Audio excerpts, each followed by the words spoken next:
Is this thing on? Cool. All right. Good morning, ladies and gentlemen. It's first thing in the morning, but I am going to do a quick tutorial for this early game. No Magic Cave, Pbag race route to starting Z2. Came up with this route just to kind of cut down on resets and help beginners out, and I think it's pretty solid.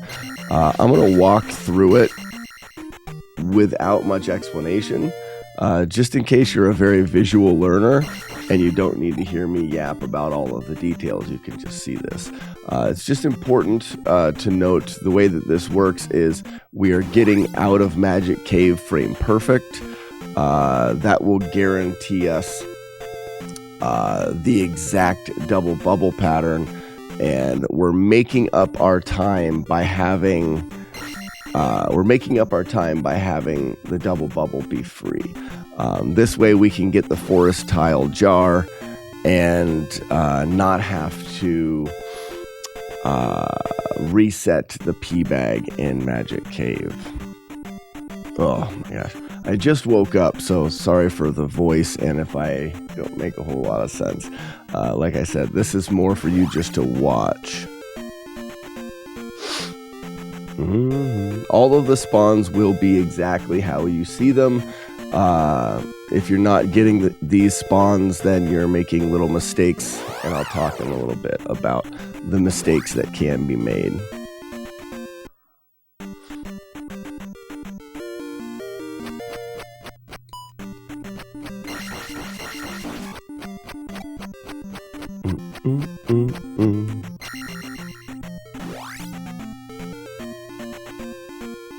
One more skip.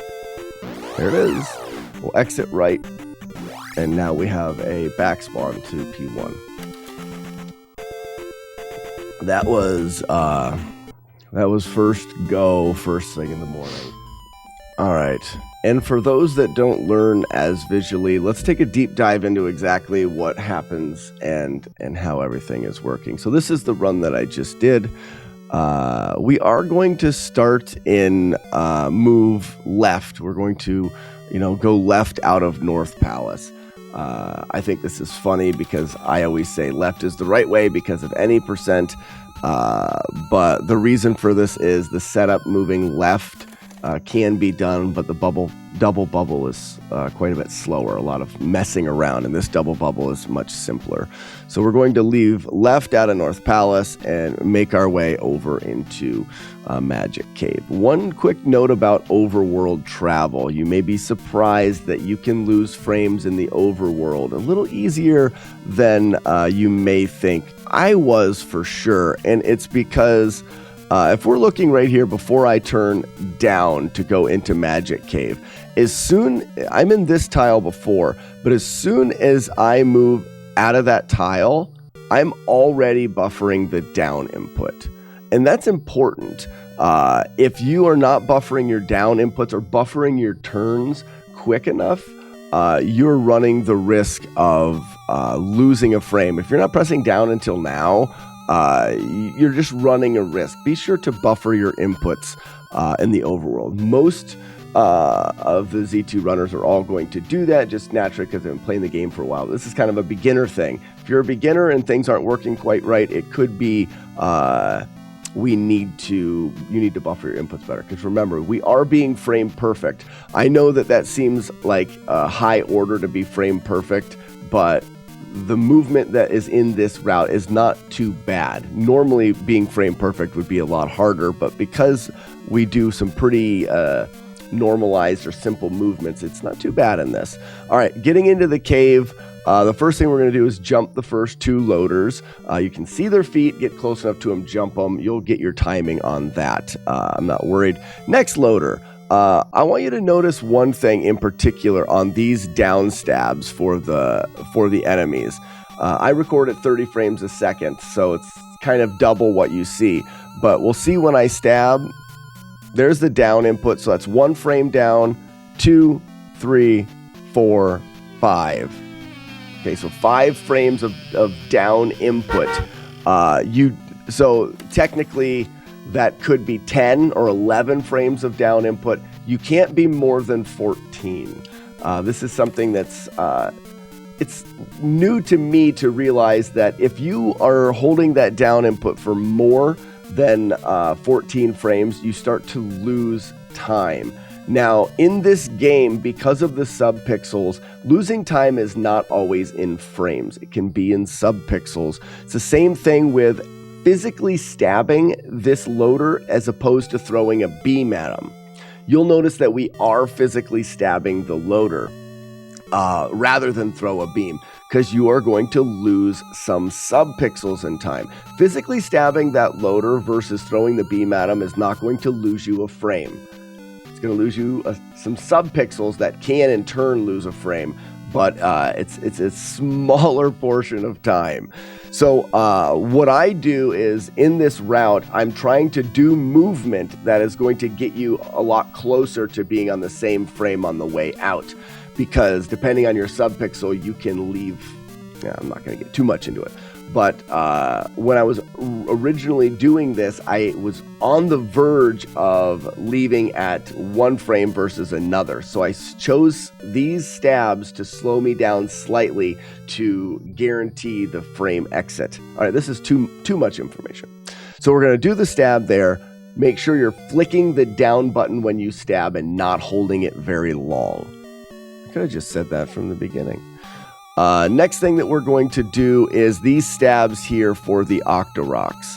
You'll notice where my position is right here.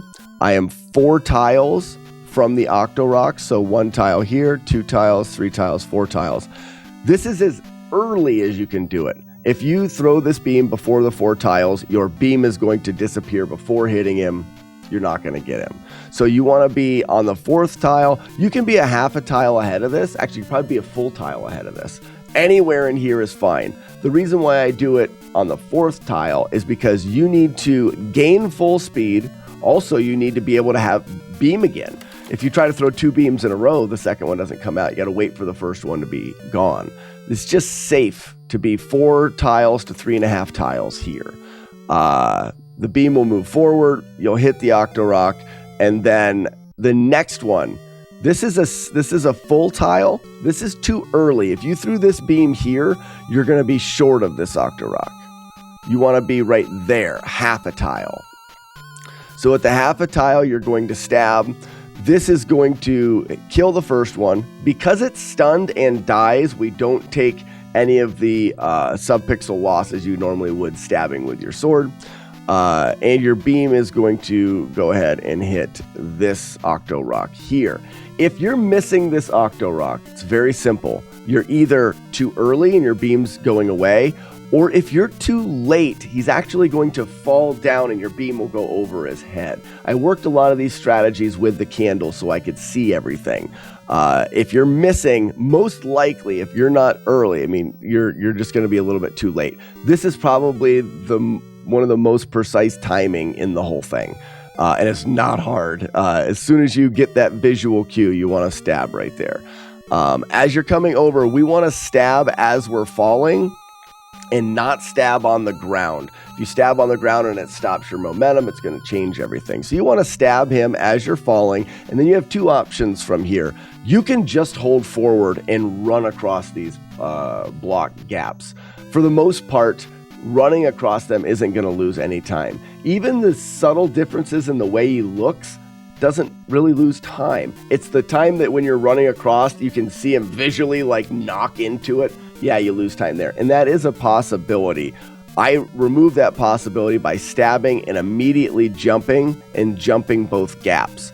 If you're having a hard time stabbing this guy and then getting a jump, whoop, wrong button, then walk across the gap that he's in. You can stab him here and then just walk across that first gap instead of jumping, because that's pretty tight. I actually hit the B button with my thumb and then immediately flick the jump button. So I stab and flick and he stabs and jumps. So that's one thing that you can do. Also, just a quick note on something that may be happening as well. When you're doing this stab, you'll notice that I do get some forward movement. Boom, boom, boom. Some forward movement before I jump. You don't want to jump from a standstill. You need some forward movement. Okay. When it comes to the jar grab, this does matter. You're going to jump a little bit early, land first, boom, I'm on the ground, and walk to the jar. If you do that, you're gonna be fine in this setup. We did learn that there is a bit of a frame rule with jars. With this setup, don't worry about that. You just can't do a big jump and land on top of the jar. All right, after the jar, we're gonna come down. I like to jump pretty early here so that you're landing early and you're landing early here. What this does is this just gives you a little bit more visual time. We want to land here, run forward a little bit, and then stab. And we want to physically stab that loader, just like the first one. We want that little bit of loss there to help us land better subpixel wise to get the exact frame. I'm talking about frames and subpixels because they are important, but the movement is actually pretty easy. I'd hope people could start testing this and give me some feedback. And then after this, we're going to do just a quick jump. We're going to walk forward and jump. And then we're just going to finish the cave out. If that is done properly, you will exit exactly frame perfect, and you won't know until you get to the forest tile. But what you're going to do is you're going to keep this movement. This walk doesn't really matter, but you're doing the same thing as you would do in All Keys. You're coming up through here. It doesn't really matter. What I mean is as long as you walked the same amount of tiles, the direction that you took and the way that you dodged them could be up to you. Do it this way. It's easier. You do want to make sure that you're precisely buffering inputs. I just go up and minimize the amount of turns. Walking into the forest tile, if you were frame perfect getting to here, you're going to get all of the bats. Let me just move it back a little. Yep. You're going to get all of the bats moving to the left. If you get here, this bat moves left and this bat moves right, you are wrong and you did not do something right. And you can just look back at the little things that I was talking about. Could be as easy as your overworld movement. I find most likely you're holding down too much when you're stabbing. That's the big one. And that can actually lead to problems here as well. This Pbag, you got to make sure that you're not holding down too much when you stab it as well. Boom. And then we're going to get the menu, exit the menu. Closing that menu, be as fast, it's a speed run, be as fast as possible, but it doesn't have to be frame perfect because your RNG clock pauses with the menu.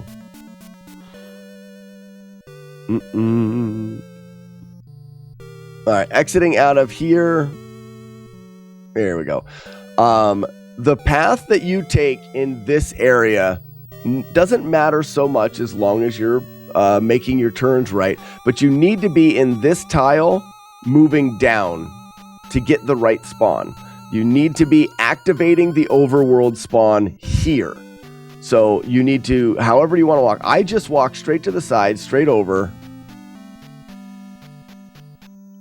This won't activate a spawn. The timer hasn't run out yet. Then I come in here.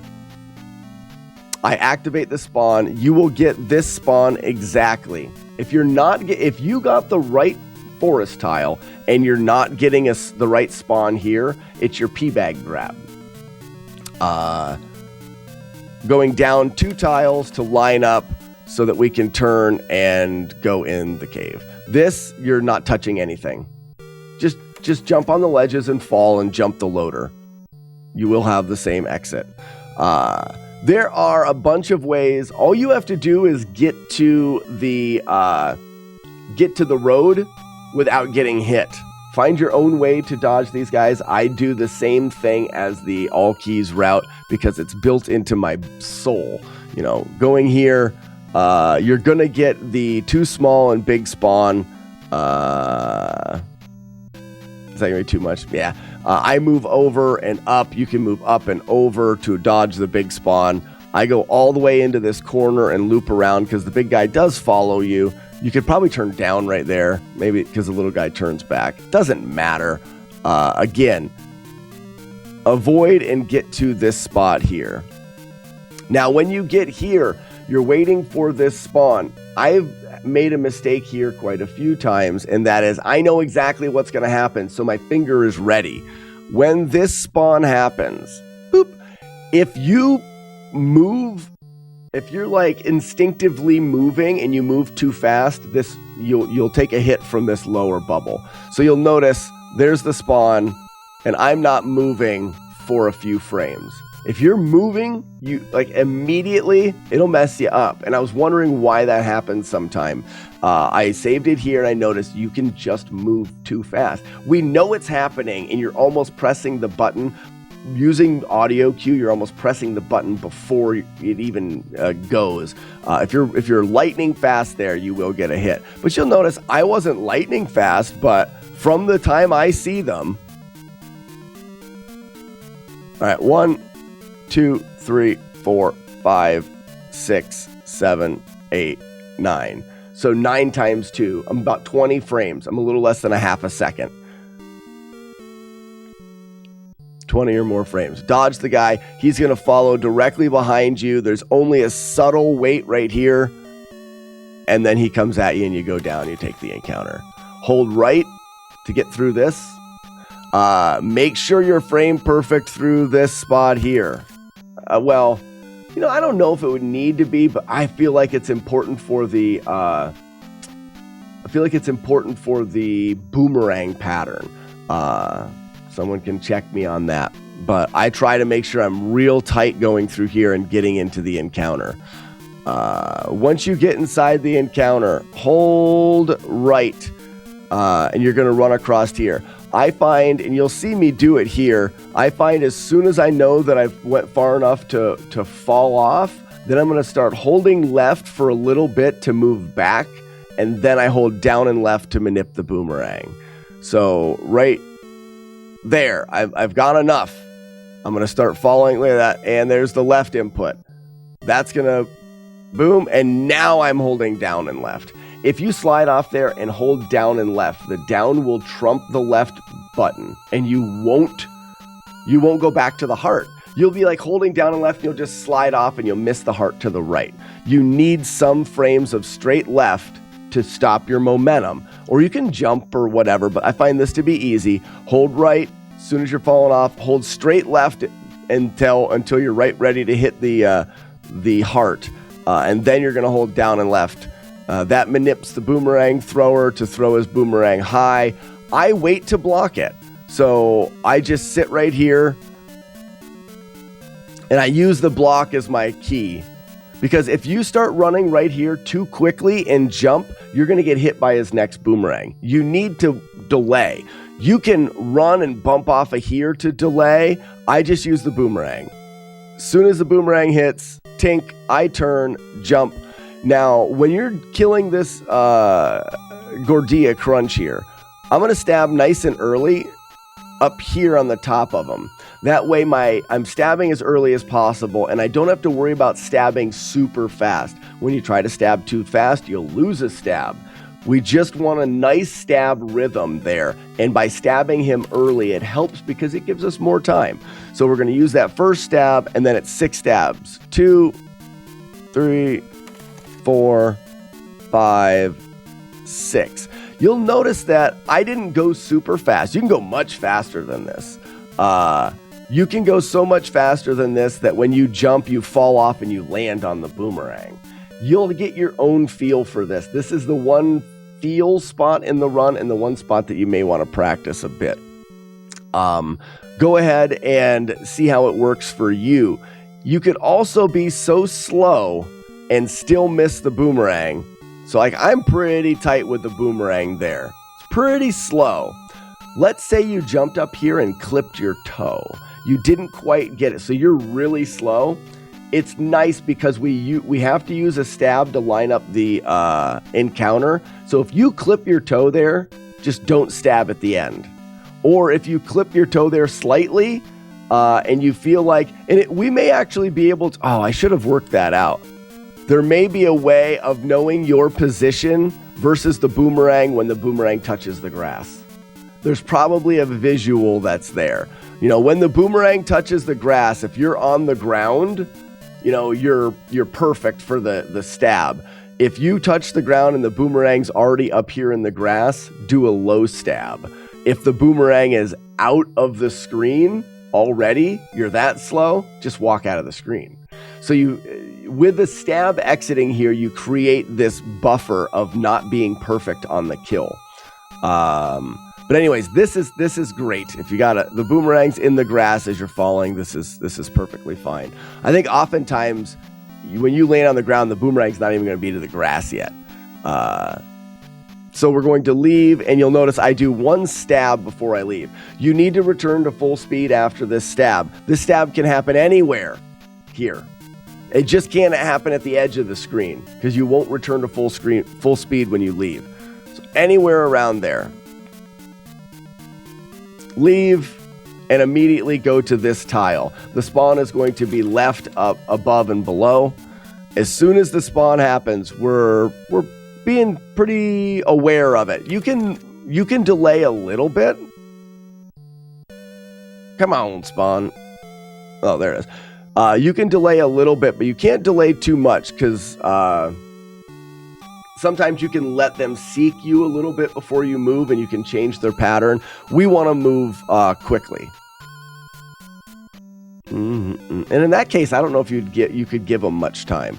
But the reason why I left North Palace to the left is because of this. When the first skip is fast, and then this skip, we get this little bubble directly moving in us. Boom. It just happens. You just really quickly move through it. We're going to hold right, leave to the right, and then that's it. It's a free walk to the palace. I think I covered for the most part the little nuances there.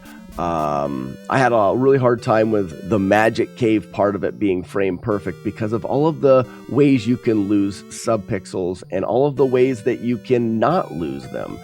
Anytime you're holding the down button for more than 14 frames while stabbing, you lose.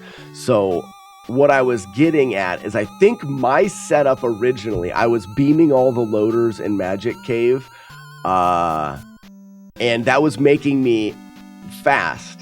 And then I was landing right on the verge, subpixel-wise, from exiting at it was a 27 in the ROM hack, but a 27 or a 28. I was right on the verge. So if I did it and I didn't lose anything, I'd be 27.